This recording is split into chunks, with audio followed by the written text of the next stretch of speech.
안녕하세요. 오늘은 어른 수업 55번째 시간입니다. 추석날인데요. 추석을 맞이해서 욕망 디톡스라고 하는 제목으로 어른 수업을 이야기해 보려고 합니다. 우리가 행복해지기가 쉬운 마음의 자질이 있고요. 행복을 누리기가 굉장히 어려운 마음의 특성들이 있어요. 이건 뭐하고 똑같은 거냐면 아무리 좋은 종자를 가져다 심어도 좋지 않은 토질에서는 열매가 쉽게 열리지가 않아요. 그런데 마음의 이 성향이 좋듯이 토질이 좋다면 특별히 좋지 않은 종자를 심어도 아주 풍성한 열매를 맺을 수 있게 됩니다. 똑같은데요. 토질이 중요한가? 아니면 종자가 중요한가? 둘 다 중요하죠. 그런데 둘 다 중요함에도 불구하고 수많은 사람들이 토질의 중요성, 즉 마음의 중요성을 간과한 채 살아간다. 나에게 이런 기회가 있었다면, 내가 이렇게만 됐었다면, 나에게 그것만 있었다면, 이렇게 자꾸 종자를 아쉬워하는데, 종자를 아쉬워할 것 없이 마음의 토질을 바꾸는 것이, 이것이 행복해지는데 훨씬 유리한 전략이에요. 다른 것 때문이 아니라 좋은 종자는 다 가지고 싶어가지고 싸우고 경쟁하거든요. 그래가지고 소수만 갖고 나머지는 못 가져요. 근데 마음의 토질은 자기가 노력한 만큼 바꿀 수 있어요. 그래서 훨씬 확률이 높은 전략이다 라는 걸 한번 오늘 같이 생각을 해보면 좋겠는데, 그 토질을, 마음의 토질을 바꾸는 내용의 핵심은 결국은 욕망, 과욕이에요. 과욕이라고 하는 도끼를 빼내는 것, 이것이 마음의 토질을 좋게 만드는데 중요한 역할을 한다라는 이야기를 해보려고 합니다. 이제 추석이니까 죽음 이야기를 해볼게요.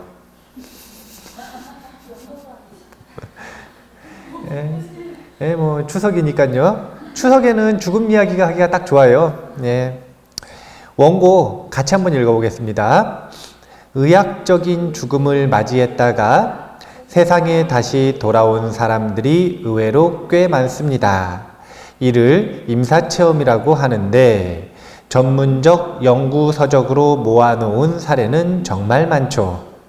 죽음에서 돌아온 이들의 공통적인 변화가 있다고 하는데 그것은 대부분이 착해진다는 것입니다. 왜 그럴까요? 신과 함께 나오는 지옥들을 보고 왔기에 무서워서일까요? 그것이 아니라 죽음 뒤 나타나는 본성의 빛의 경험이 진정한 만족을 불러오기 때문입니다. 이제 다양한 문화권에서 임사체험을 한 사람들은 엄청나게 많아요. 그런데 그 사람들을 따로따로 떨어뜨려 놓고 보면 그 사례들의 공통점을 알 수가 없는데, 이 임사체험만을 전문적으로 연구하는 학자들이 있어요. 그 중에서 이제 일본 학자가 임사체험이라고 해서 책을 이렇게 두꺼운 걸 2권인가 3권을 냈어요. 다 임사체험 사례라. 그런데 그 임사체험했었던 사례들을 쭉 보면은 일본 사람이든 한국 사람이든 서양 사람이든 옛날 사람이든 요즘 사람이든 종교가 어떻든 상관없이 그 모든 차별적인 조건들이 있음에도 불구하고 공통적으로 나타나는 몇 가지 현상이 있어요. 대표적인 현상이 2가지입니다. 첫 번째는 대부분이 빛을 봐요. 그 빛의 모양이 뭐 성당 다니시는 분들은 저기 이렇게 글라스 있는 거, 그걸 뭐라 그러죠? 스테인드 글라스. 거기에 보면은 빛이 이렇게 딱 들어오면은 빛이 이렇게 뭔가 좀 이렇게 이렇게 하는 느낌이 있잖아요. 성당 고유의 느낌. 그러니까 성당에 오래 다녀서 그런지 자기가 죽음을 맞이했는데 그렇게 빛이 하는 그 속으로 자기가 들어갔다 이거예요. 어떤 사람은 그냥 빛의 터널로 들어가 버렸대요. 어떤 사람은 빛이 자기를 맞이하러 왔답니다. 어떤 사람은 자기가 빚 속에 들어가 있었대요. 그런데 그 빚에 대한 경험의 디테일한 차별들은 있을지 모르지만 공통점은 뭐냐면 빚이 왔다 이거예요. 두 번째 공통점이 있어요. 그게 뭐냐면 대부분이 돌아와서 착해져요. 어떻게 착해지냐면 극단적으로. 착했던 사람들만 인사체험하고 돌아오는 게 아니거든요. 착하게 살아서 돌려보내준 게 아니라 착하게 살아서 돌려보내준 게 아니에요. 원래 나쁘게 살던 사람들도 돌아온 경우가 있는데 심지어는 그런 사람들조차 극단적으로 착해진다라는 거. 희한하게 돌아온 사람들의 많은 사람들이 세상을 위해서 살았대요. 그러면 사람들이 그렇게 생각한단 말이에요. 아, 죽은 다음에 지옥 가가지고 무서운 거 보면 겁나가지고 착하게 사나? 근데 그 인터뷰들을 보면 그런 게 아니에요. 그런 게 아니라. 뭐냐면 죽음 뒤에 나타나는 빛이 있는데 그 빛이 너무 편안하고 좋았대요. 그래서 사실은 돌아오기가 싫었대요. 그런데 어쩔 수 없이 돌아왔는데 이제 죽음 이후의 삶이 두렵지가 않은 거예요. 우리가 생각했었던 죽음에 대한 환상들이 전부 다 가짜라는 걸 알게 되는 거예요. 죽음에 대한 무지 때문에 만들어내는 그 모든 환상들이 전부 다 가짜다. 이걸 알게 되는 거예요. 그래서 그 죽음에 대한 환상을 만들어내는 것, 이게 뭐냐면 생존 본능인데 이 생존 본능이 죽음에 대한 환상을 만들어서 두려움을 떨게 하면서 탐진치를 강렬하게 만든단 말이에요. 이 생존을 위해서 살아가도록. 그래서 우리가 지금 그렇게 사는 건데 이 환상의 사이클에서 벗어나는 겁니다. 이제는 죽음이 두렵지 않고 이제는 이 남은 생에 내 욕심을 위해, 나를 위해, 내 무엇인가를 위해, 내 생존을 위해 살아가던 그 모든 본능과 전략들이 수정이 되는 거예요. 그것이 의미가 없어지는 거죠. 그래서 결국은 세상을 위해 살아간다. 여기서 중요한 거는 그 본성의 빛이라고 하는 게 무엇이냐 이거예요. 이 이야기를 해보려고 하는 거예요. 그 본성의 빛은 다름이 아니라 우리 마음의 바탕입니다. 우리 마음의 바탕. 우리 마음의 바탕. 그러면은 여기서 말하는 빛이 가시광선일까요? 만약에 가시광선이면은 지금 요 뒤에서 빛이 나야 돼, 안 나야 돼요? 그걸 가시광선이라고 그러잖아요. 안 보이죠? 그럼 가시가 아닌 거예요. 그러니까 빛이라고 하는 단어에 쏘고시면 안 돼요. 하지만 분명한 건 보이는 존재에게는 환하게 느껴진다라는 거예요. 그래서 빛이라고 묘사를 했겠죠.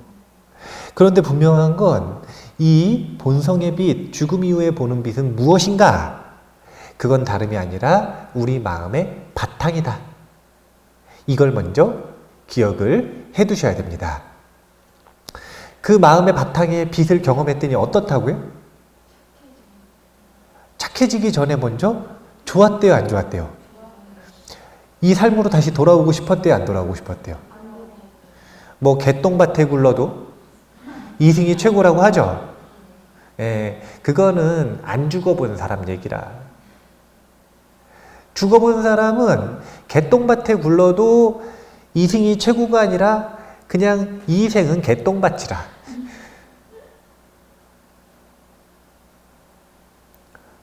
가지고 있는 생존 본능에 시달리면서 어쩔 수 없이 이 탐욕과 분노의 마음으로 살아가야만 하는 이런 시스템 별로 다시 돌아오고 싶지 않을 것 같아요. 핵심은 마음의 본성의 빛을 경험하니까 어떻다? 좋다. 부처님께서는 이 마음의 본성의 빛을 뭐라고 하셨냐면 열반이라고 하셨습니다. 막간 상식 한번 해볼까요? 열반, 니르바나거든요. 니르바나, 열반. 무슨 뜻일까요?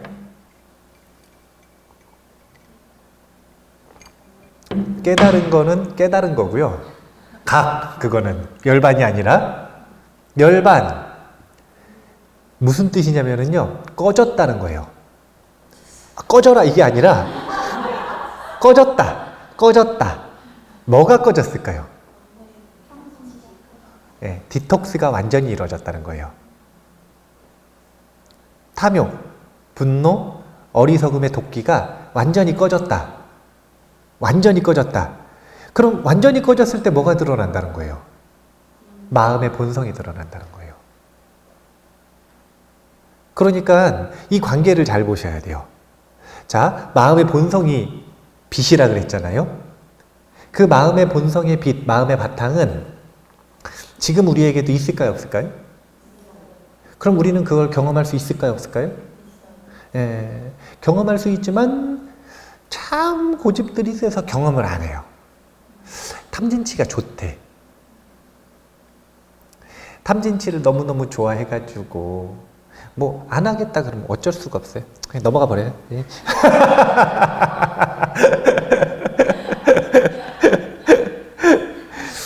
기우구라는 말이 있어요. 이미 소를 타고 있는데 소 위에서 자기가 소 타고 있는 걸 몰라서 소를 구하는 것. 이미 자기는 소를 타고 있는데 자기가 소 타고 있는 걸 모르는 거예요. 소 타고 다니면서 사람들하고 만나가지고 막 이야기를 하는데 사람들 얘기하는 걸 듣고 흥미가 생겼어요. 어떤 흥미가 생겼냐면 사람들이 소를 타면 그렇게 좋다더라. 야, 소를 타야 된다더라. 소가, 그 아주 멋진 소가 있는데 그 소를 타면은 승차감이 그렇게 좋다더라. 소를 타고 다니면은 사람들이 그렇게 우러러 본다더라. 이런 얘기를 막 들으니까 자기가 소 타고 있는 건 잊어버리고 소를 타야 되는구나 싶어가지고 그때부터 열심히 소 타고 소를 찾으러 다니는 겁니다. 이런 사람이 있으면 어리석은 사람이에요? 지혜로운 사람이에요? 우리가 전부 그러고 있다는 거예요. 전부 다 행복해지고 싶어 하는데 행복이라고 하는 건 무엇에 의해서 결정되냐면 디톡스에 의해서 결정돼요. 디톡스. 자, 생각을 해보세요. 엄청 가지고 싶었던 뭐가 있어야 될까? 자동차가 있다고 생각을 해보세요. 아까 이제 물어보니까 회리버브는 이 테슬라 모델 3가 아니라 S가 갖고 싶은 거 아닌가? 네, 모델 S가 갖고 싶대요. 자, SX, S. 자, 모델 S를 가지고 싶어요. 그러면 가지고 싶은 그동안 이제 모델 S를 이렇게 보면은 잠깐 기분이 좋을지는 모르지만 모델 S를 못 가져서 가지는 스트레스와 모델 S를 가지기 위해서 애써야 되는 시간들, 이 과정 속에서 조금 스트레스와 불편함이 있을까요, 없을까요? 가질 때까지 조금 불편함이 있겠죠. 근데 그러다 딱 가졌다고 생각을 해보세요. 계약했는데 반년 기다려가지고 왔어. 키를 받았는데 멋지네요. 자, 그런 순간이 왔다고 생각해 보세요. 그러면은 기분이 좋을까요, 안 좋을까요? 이때 기분이 왜 좋을까? 이걸 한번 생각해 봐야 돼요. 자, 이때 모델 S를 받았기 때문에 기분이 좋을까요? 만약에 그렇다면 다음 날도 가지고 있어요, 안 가지고 있어요? 1년 뒤에도 가지고 있어요, 안 가지고 있어요? 3년 뒤에도 가지고 있어요, 안 가지고 있어요? 1년 뒤에 S 신형 나와버렸어. 그러면 이제 더 이상 그 키를 가지고 있어도 기분이 좋지 않아요. 오히려 신형 S를 가지고 싶어. 아니, 생각을 해보세요. 원인이 이걸 가지고 있어서 행복한 거면 가지고 있는 한 행복해야 돼요, 안 행복해야 돼요? 행복해야 되잖아요. 이거의 원인이 아니라는 거예요. 그 순간에 누리는 행복함, 즐거움, 기쁨은 가졌기 때문이 아니라는 거예요. 그 마음의 심리작용, 인지작용을 보면 어떻게 되는 거냐면 가지는 순간 그동안 가지고 싶었었던 집착이 잠깐 괜찮아져요, 안 괜찮아져요? 가졌으니까 얘를 가지고 싶었었던 집착이 딱 떨어지잖아요. 이게 뭐냐면 만족이 되죠. 그 순간 우리는 곧바로 한 3일 뒤면 다른 것도 이제 갖고 싶어 하지만 근데 분명한 건 그걸 가지고 싶었었던 집착은 떨어지죠. 이게 뭐냐면 욕망이 디톡스가 딱 되잖아요. 그러면은 욕망이 가리고 있었던 틈이 딱 나오면 그 사이로 마음의 본성의 빛이 드러나는 겁니다. 그 본성의 빛을 경험하는 게 바로 행복이고 기쁨이고 환희예요.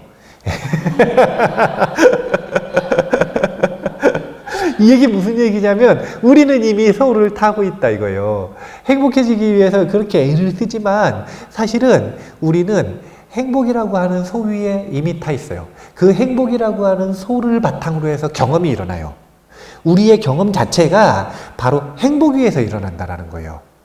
그런데 그 행복을 바라보지 못하고 탐욕과 분노와 어리석음에 시달리니까 여기에 가려져서 우리는 행복의 빛을 경험할 수가 없다. 죽으면 그러면 산소 공급이 안 되니까 뇌가 멈춰버리죠. 그러면 탐욕과 분노와 어리석음을 추구하던 것들이 멈춰버려요. 그러니까 마음의 본성의 빛을 쉽게 경험을 하는 겁니다. 근데 다시 뇌가 발동하잖아요? 뇌가 다시 돌아가잖아? 그러면은 곧바로 습관대로 다시 또 탐욕과 분노와 어리석음에 빠져버려요. 그래서 다시 이 청정한 빛을 경험을 못해. 안타까운 거죠. 그래서 보면 애들도 잘 때가 제일 예뻐. 잘 때 보면은 이 탐진치의 흐름이 애기들이 1년, 2년, 3년 지나면 지날수록 점점 강렬해지거든요. 부모한테 영향받아, 친구한테 영향받아, 사회에 영향받아, 그냥 영향받아. 그래서 탐진치의 흐름이 점점 강렬해진단 말이에요. 애들이 짜증이 점점 심해져요. 어른들은 혼나고 손해볼까봐 체면 때문에 생질이라도 좀 숨길 줄 알지. 애들은 안 해주면 이제 부모님들 표현을 쓰면 참 지랄맞게 이제 보채고 울고 막 그런단 말이에요. 사람을 괴롭히잖아요. 근데 그 아이들이 딱 자잖아요. 그러면 탐진치의 흐름이 줄죠. 그러니까 이쁜 거라. 탐진치의 흐름만 줄면 자기도 행복하고 자고 있으면 행복하잖아요. 주변도 행복하고. 아니 우리가 저 마음의 본성의 빛만 드러나면 그럼 나도 행복해, 너도 행복해, 주변도 행복해, 세상도 행복해. 그런데 그러려면 우리가 저 기우구라고 하는 이제 유명한 사자성어는 아니지만 이 단어를 기억을 해 두실 필요가 있어요. 내가 이미 행복의 바탕 위에서 살고 있다라고 하는 걸 알아야 돼요. 내 경험이 행복의 바탕 위에서 살아가고 있는데 왜 또 다른 행복을 추구해가지고 자꾸 행복의 바탕을 막느냐 이거예요. 소 타고 있는 사람이 소를 찾아다니는 걸 언제쯤 멈출 수 있을까요? 소 타고 있는 걸 인정하면. 주변에서 당신 소 타고 있습니까? 얘기 안 해줄까요? 해주죠. 해줘도 안 믿잖아. 인정을 안 하잖아요. 그게 문제라. 이게 문제라. 강렬하게 집착되어 있는 것들만 버리면 행복을 경험할 수 있다는 걸 아무리 얘기를 해줘도 안 믿잖아요. 이게 문제라. 아무리 인정을 하도록 아무리 얘기를 해줘도 안 믿으니까 자기가 이미 소를 타고 있다는 걸 믿기만 하면 되는 거예요. 인정하기만 하면 되는 거예요. 그때부터 우리는 또 다른 소를 찾는 여정. 그것 때문에 탐욕을 일으켜야 되고 마음대로 어차피 안 되니까 승질나야 되고 내가 어떻게 하고 있는지 모르니까 어리석어야 되고 이런 흐름에서 우리가 벗어날 수 있다. 제가 산청 송덕사로 발령이 나가지고 내려오면은 이제 처음 내려와가지고 한 반년 만에 발령이 났는데 발령이 나면은 불교신문에 정식으로 이렇게 나와요. 어디 주지로 갔다고. 그러면 스님들이 불교신문을 많이 보시니까 불교신문 보다가 우리 도반들이 전화가 왔어요. 제 산청으로 내려가서 주지를 산다 그러니까 전화가 왔어요. 이렇게 물어보시더라고요. 스님 갑자기 그 시골에는 왜 내려갑니까? 귀양 갑니까? 종단에 사고 쳤네요. 그래서 서울에서 쫓겨나서 이 산청으로 가는 거냐고 시골로 가는 거냐고 그러시더라고요. 그런데 제가 시골에 와가지고 있어 보면서 느끼는 게 있어요. 그게 뭐냐면 저는 사실은 이제 이 저를 바라보는 불자님들은 저를 어떻게 생각을 할지 모르겠지만 저한테 어떤 기대를 가지고 있을지 모르겠지만 한국 스님들의 전형적인 산사에서의 삶을 거의 안 살았어요. 저는 한국 스님들 우리가 그렇게 흔히 예상하는 뭐 옛 고승들 그리고 근현대의 선사들 그런 선사들의 삶을 거의 안 살았어요. 저는 철저하게 도시에서 살았거든요. 어쩔 수가 없었어요. 왜냐면은 군대를 오래. 그러니까 출가해가지고 학교가 저기 도시에 있어서 4년을 살았어요. 졸업을 하자마자 비구계를 받은 다음 날 훈련을 들어갔어. 비구계 살림을 3주 정도, 그러니까 쉽게 얘기하면 스님들 훈련 받는 건데 이것도 한 3주 정도 훈련을 받고 퇴소하는 날 짐 챙겨서 곧바로 이 군 훈련을 들어간 거예요. 장교들은 또 한 2달 살아요. 2달. 훈련 한 2달 살아야 돼요. 그리고서 2달 끝나고 3년 동안 또 도시에서 또 살았어. 3년 끝나고 났더니 이번에는 또 이 곧바로 이 무슨 뭐 라디오랑 무슨 방송들을 해야 된다 그래가지고 또 대학원 이 박사과정도 있고 그래서 또 서울에서 살았어요. 그러니까 출가를 할 때 이제 해인사에서 출가해가지고 살고 그 다음에 출가해서 개받은 다음에 노스님 모시고 저기 시골에서 한 반년 살고 이것 빼놓고는 철저하게 도시에서 산 도시중이라. 예, 도시승. 예, 우리 저희 절에 다니는 청년들이 차도승이라 그러던데 차가운 도시스님이라고. 근데 그러다 보니까 그 오랜 기간 동안 사실은 이 1년이 뭐야?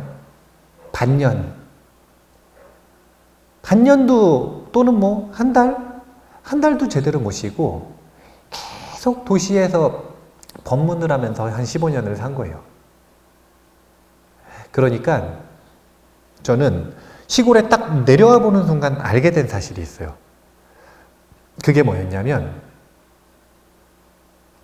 서울은 굉장히 탐진치의 흐름이 강하다라는 것. 시골에 딱 내려오는 것만으로 알게 된 사실이요. 이제 제가 이 서울로 안 가고 지금 산청으로 내려왔다 그래서 산청에서만 있는 게 아니라 저기 남부터미널 옆에 선원이 있어서 남부터미널도 왔다 갔다 한단 말이에요. 근데 그쪽에 올라가가지고 서울에서 있다가 오면 뭐 여기 딱 오면은 뭐가 다르다라고 뭐 말을 뚜렷하게 할 만한 건 없어요, 사실은. 그런데 그냥 느낌 자체가 고요해져요. 시골은 그냥 느낌 자체가 고요해져. 이 얘기는 반대로 얘기하면 올라가면 그냥 약간 마음이 뜬다는 거예요, 이렇게. 찻소리 때문이다, 뭐 소음 때문이다, 뭐 기계음 때문이다, 사람이 많아서 그렇다. 온갖 이유들을 댈 수가 있겠지만 그런 모든 것들을 종합해서 제가 보기에는 시골과 서울을 왔다 갔다 하면서 느껴지는 게 뭐냐면 도시는 탐진치의 흐름이 강하다. 이걸 알게 됐다라는 거예요. 제가 도시에서 떠나야 된다 이런 얘기를 하는 게 아니라 우리가 그렇게 탐진치의 흐름이 강한 데서 살아가고 있다는 걸 알아야 된다는 거예요. 왜냐하면 이걸 몰라. 부처님께서 그러셨어요. 어떤 사람이 태어나자마자 똥물에서 살았대요. 그러면 주변에서 너 똥물에서 살고 있고 똥냄새가 난다 아무리 얘기를 해도 이 사람은 알까요 모를까요? 몰라요. 그게 공기인 줄 알아. 그게 깨끗한 공기인 줄 알아요. 왜냐면 거기서만 살았으니까. 그런데 이 사람이 단 한 번이라도 누군가가 옆에서 그곳에서 사는 건 똥물에서 사는 것이다 라고 이야기를 해주는 말을 믿고 밖으로 나와서 몸을 깨끗이 씻은 다음에 새 옷을 입고 하루나 이틀 산에서 피톤치드 냄새 맡으면서 살다가 다시 똥물로 들어가려고 그러면 그때 가서 알게 된다라는 거예요. 아, 내가 살던 데가 이런 데구나. 내가 살던 데가 이런 데구나. 조심하셔야 돼요. 행복을 위해 노력하시는 분들 조심하셔야 돼요. 행복을 위해 노력을 하다가 탐진치의 흐름에서 벗어나서 마음의 본성에 비해 행복감, 경험, 환희를 한 번이라도 느껴본 사람들은 이제 탐진치의 흐름이 강한 곳에서 살아가는데 염증을 느끼게 되어 있어요. 그래서 돈 많이 벌고 싶고 치열하게 살고 싶고 탐진치를 강하게 만들어가지고 살고 싶으신 분들은 조심하셔야 돼. 수행하는 걸 조심하셔야 돼. 한 번이라도 벗어나서 냄새 안 나는 곳에서 살아보면 이제 거기 들어가기가 싫어져요.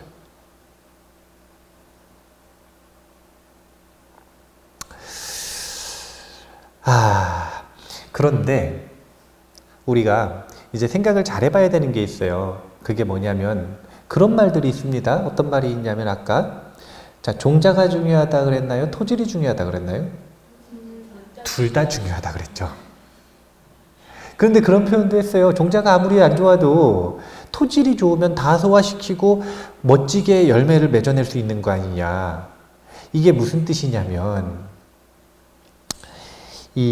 아무리 욕망을 자극하는 일들이 있어도 아무리 탐진치의 흐름이 강해도 자기 마음에 탐진치가 없잖아요.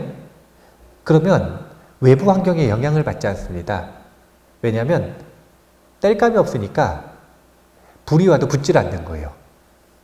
그러니까 수행을 완성한 사람들은 도시에 살든 산에 살든 도시와 산으로 비유를 했지만 탐진치의 흐름이 강한 데서 살든 약한 데서 살든 상관이 있을까요? 없을까요?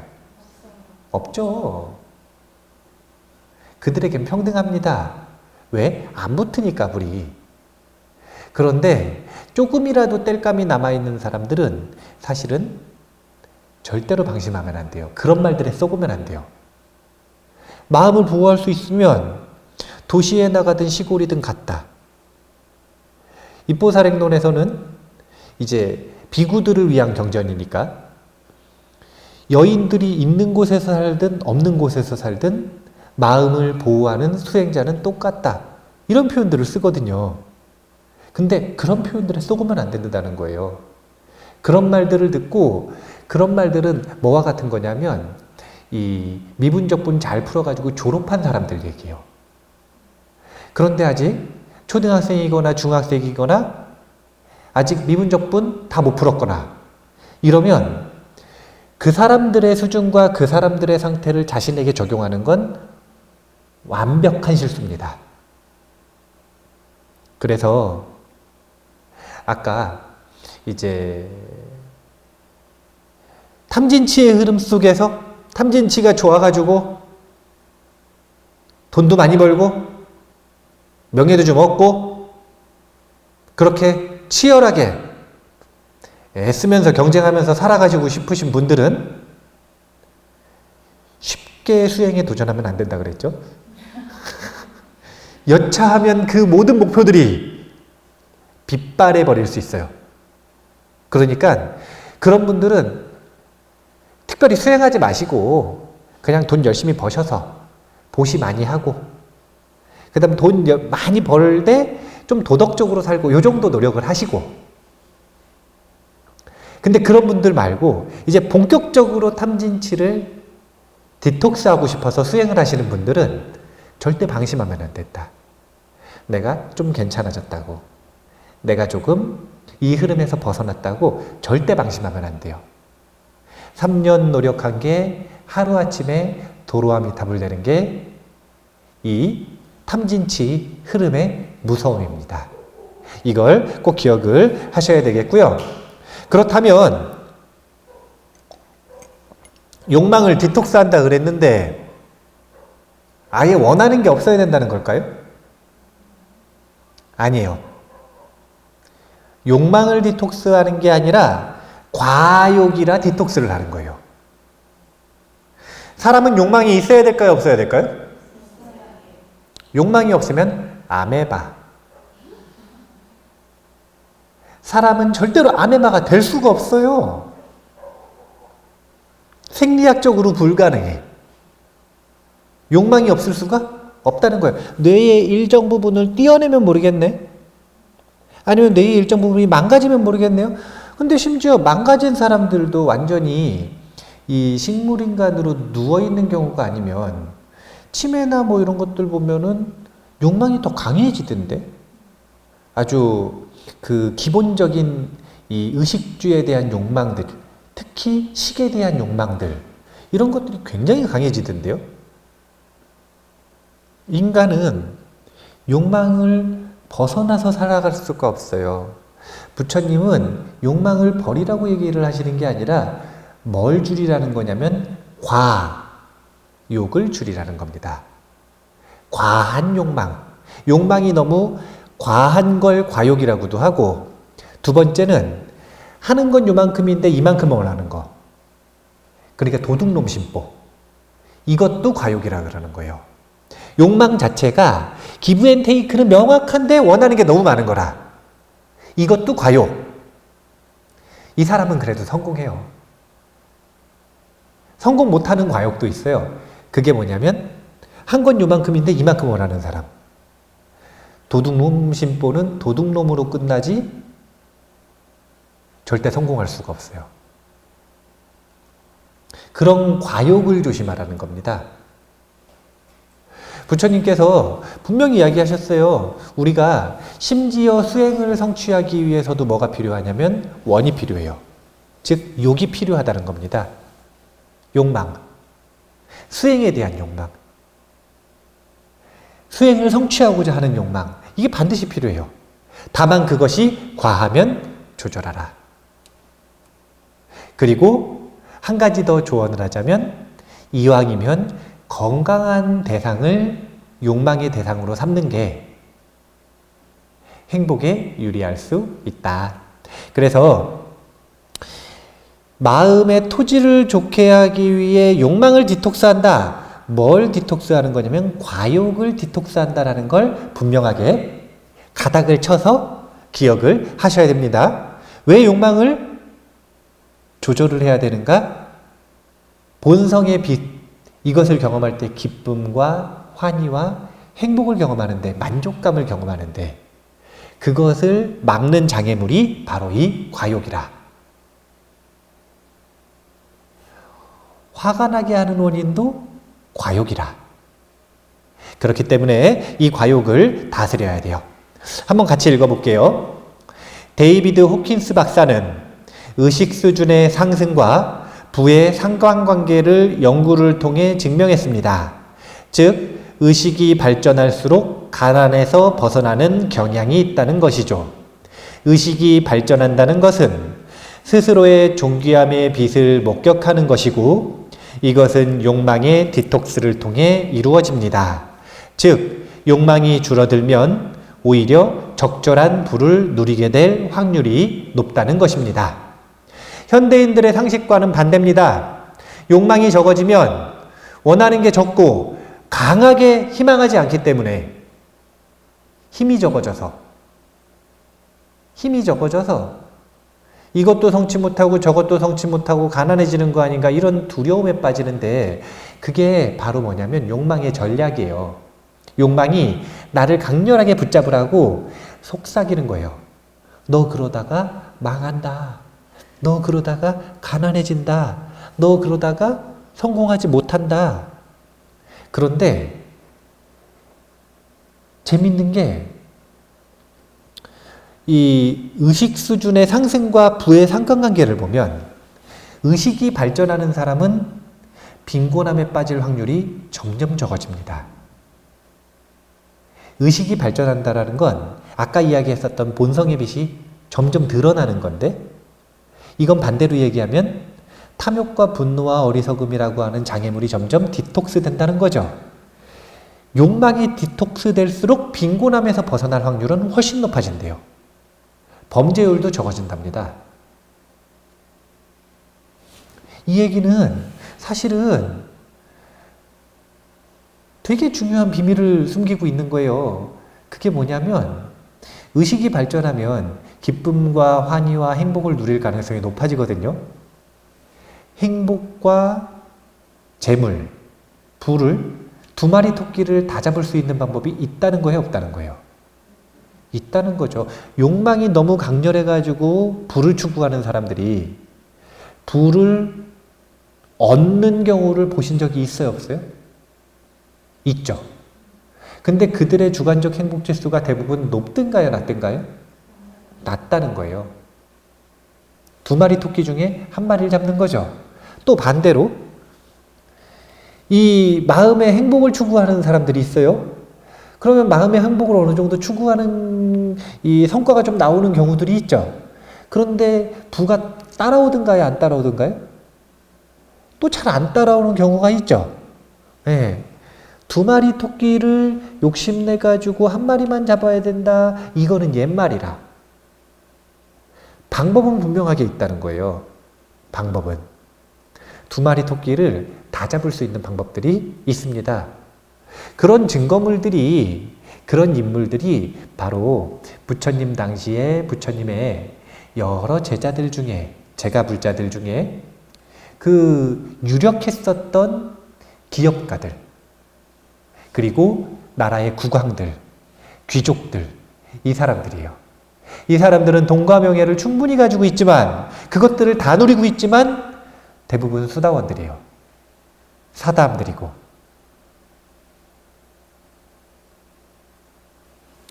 돈과 명예도 가질 수 있어 성인도 돼. 이런 길이 있다는 거예요. 이런 길이 있다는 거예요. 그러니까 우리가 이런 길들을 전략적으로 배워볼 필요가 있다는 거예요.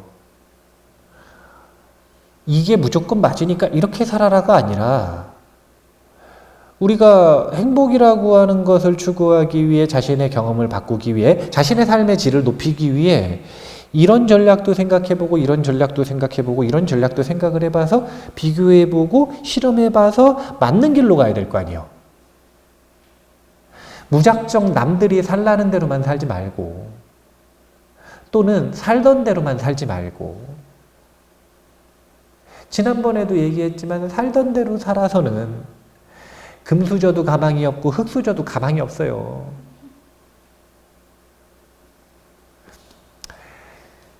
우리가 살던 대로 살아서는 안 돼요. 지금 이 순간 온전한 행복을 누리고 있지 못하다면 절대로 살던 대로 살면 안 돼요. 전략을 바꿔야죠. 100% 뒤집지 못해도 수정해야죠. 조금이라도 더 행복의 길로 나아갈 수 있는 방향성을 찾아야 합니다. 숙제를 한번 내드려 볼게요.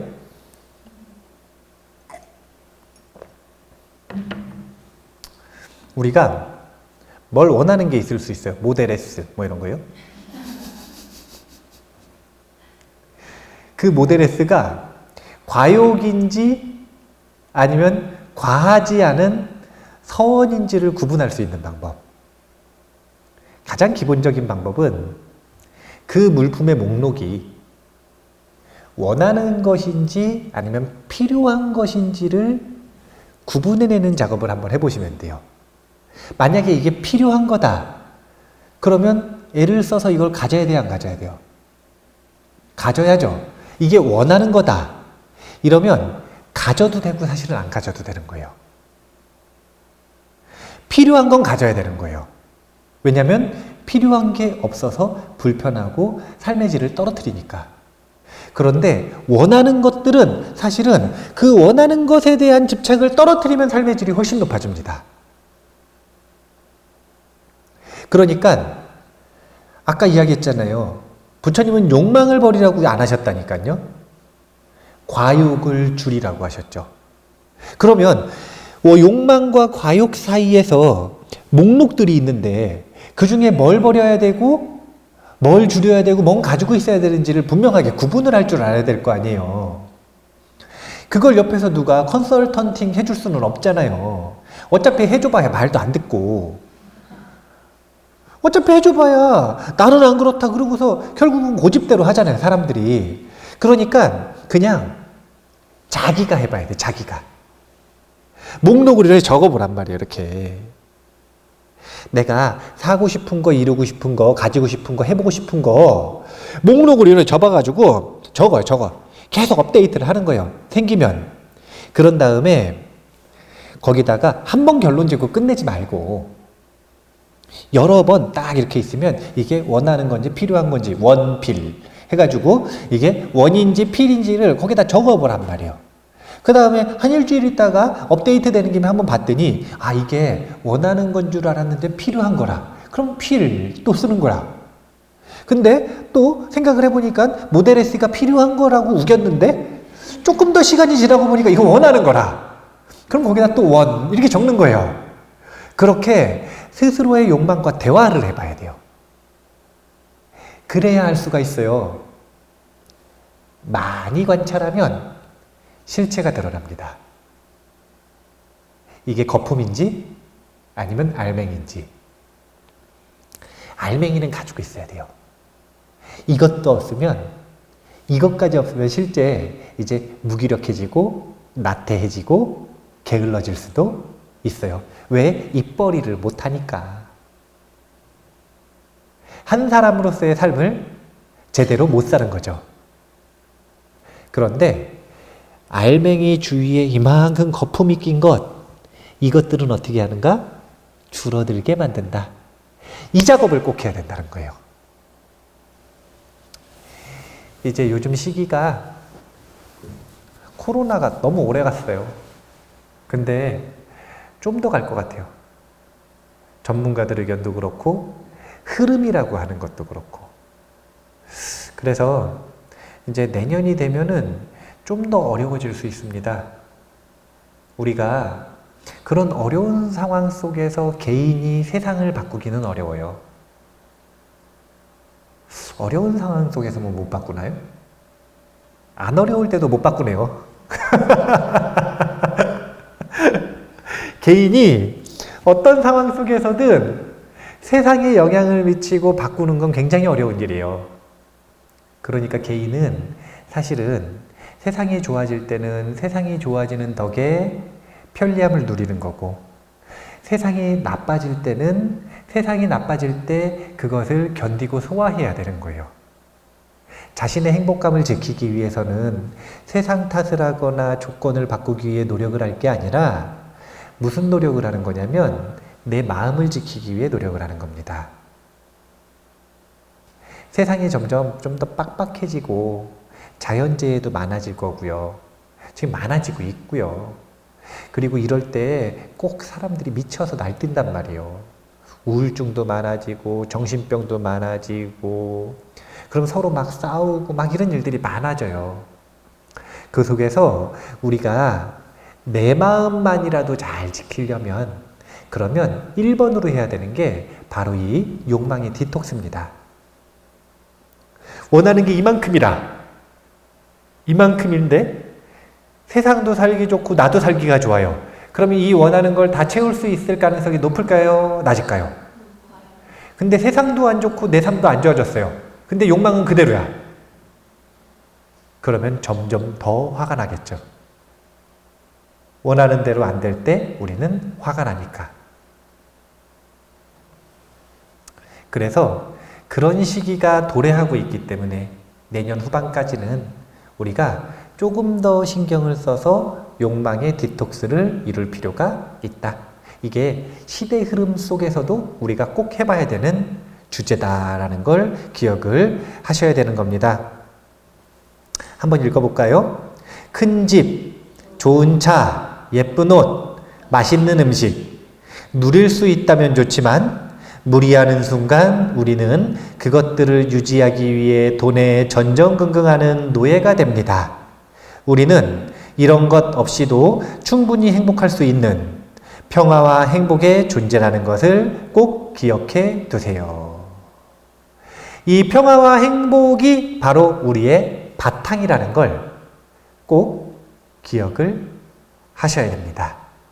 탐진치의 장애만 사라지면 우리는 행복의 빛을 경험할 수 있다. 혹시 이제 이웃 종교 성당이나 교회 다니시면 행복의 빛 이러면은 조금 못 알아들으시니까 성령의 빛을 경험할 수 있다. 네, 성령의 빛을 경험할 수 있다. 그러면 은총을 받는 거 아니에요. 우리는 금총을 받고. 예. 한 목사님이 욕망에 대해서 이런 표현을 하셨는데 읽어보고 마치려고 그래요. 제가 읽을게요. 인생의 가장 큰 저주란 목마름이 아니라 만족할 줄 모르는 메마름이다. 우리가 자기 마음의 바탕을 살려내야지. 저 도끼 가지고, 탐욕과 분노, 어리석음의 도끼 가지고 자신의 마음 밭을 메마르게 만들면 안 됩니다. 이제 우리가 어려운 상황 속에서든 좋은 상황 속에서든 1번으로 신경을 쓰고 초점을 맞춰서 연습하고 바꿔야 되는 것이 내 마음의 욕망을 줄이는 것, 과욕을 줄이는 것이라는 걸 꼭 기억을 하시고 좋은 추석 보내시고 언제 또 어른 수업할지 모르니까 다음번까지 잘 지내셨으면 좋겠습니다. 자, 그러면은 오늘 이만 마치겠습니다. 감사합니다.